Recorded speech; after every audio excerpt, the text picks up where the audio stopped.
So I want to double down on a Randy Marsh post I just put up about TMI, and then referring to the scale, which will be important later.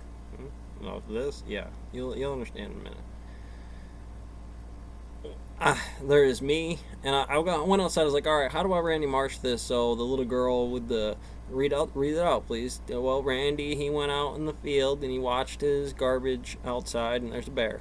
We'll get to that bear in a minute. Don't worry about that bear, but we'll do X Y real quick. And what I did is I went outside and I watched over the function to say every Wednesday or every Friday that bear likes to come around.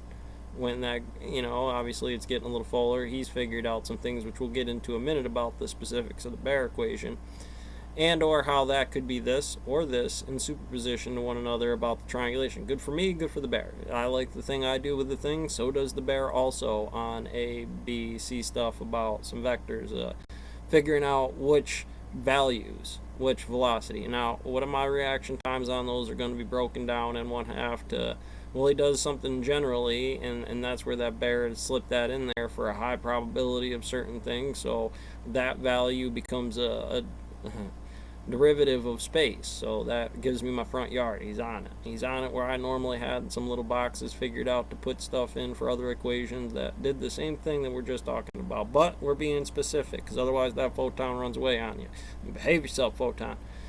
And so you get into the mousetrap. Well, how do you deal with this I or space or time differential? The value of that space moving in increments of regular gravity time on sine and cosine values or tangents on those velocities, say, well, I could do several things. I could say the muon I'm trying to catch inside of here, again, the bear, the velocity, my velocity, the anti-me on A, for a lowercase value, the second order of operation from relative perspective, brack or k-brack or cat-brack, starts to be these values that you input to that system. And it's a fun practical way to do it, but also Bernoulli's useful and interesting to apply certain values of that pump. Now, this is a sexual fundamental failure behavioral instance on this class, specifically for this board.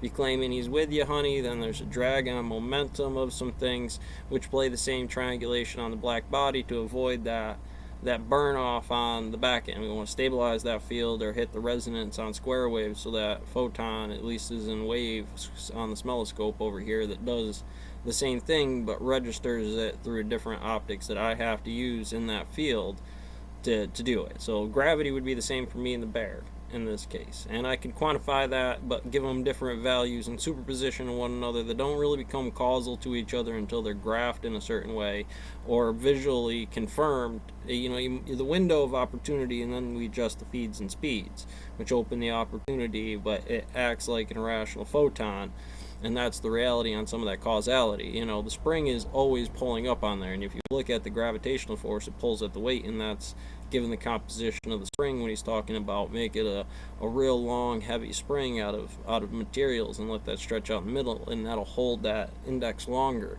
for a certain phase. And the gravity only gets the causality when that spring differential hits that causal point, but if you're aware at it, you could break that down like math. You could say at the top of the bottom to where that differential plays off of where that limit is are two different timelines, and they're affected while shooting down the pipe for the 50 cal windage experiment that says bullet wind, bullet brick wall, bullet matrix on adding prime systems together to give them a irrational value to define that space, and a programming limitation of processor speeds and indexes that give those an overall value before causality slips over, and it just knows that that value is a LiDAR program that it can register to in terms of processing limitations. So you revert back to that gravitational function. You would say, I'm still in orbitals inside of this time frame, but now at least I had graphed a velocity or a timeline, a week, some kind of, that's the value of that timeline. This is the value of my backyard. How do I do it? I did some stuff on the space, the dumpster, and I also did things by registering the time shift on that. And this is also a vector of why time inside of there is rationally, causally 1/2 to figuring out 1 degree temperature on prime. There it's just a 2x2 grid, which is a 4 output, or a 2x3 grid, which is going to get you 6 to 9 because 3x3. Now limitation is again 1, 2, 3. A 2x3 is going to get me 6 with an output value that's still equal in the condensation going to 1. And then I have one frame where I want to opportunity the whole wave function as it's conducted. The reality is it looks like a rabbit in the box. And a piece of candy, piece of candy, piece of candy, bang. Oh no, I'm in the box. And then you invoke whichever demon this one was. I don't know. The devil. The wave function on some things. I mean, it's not really a wave function directly. It's more like if you like Poseidon, Zeus, and Hades, right? You're talking about the underworld guy where this guy's like, and then the Navy guy that's like, Zeus,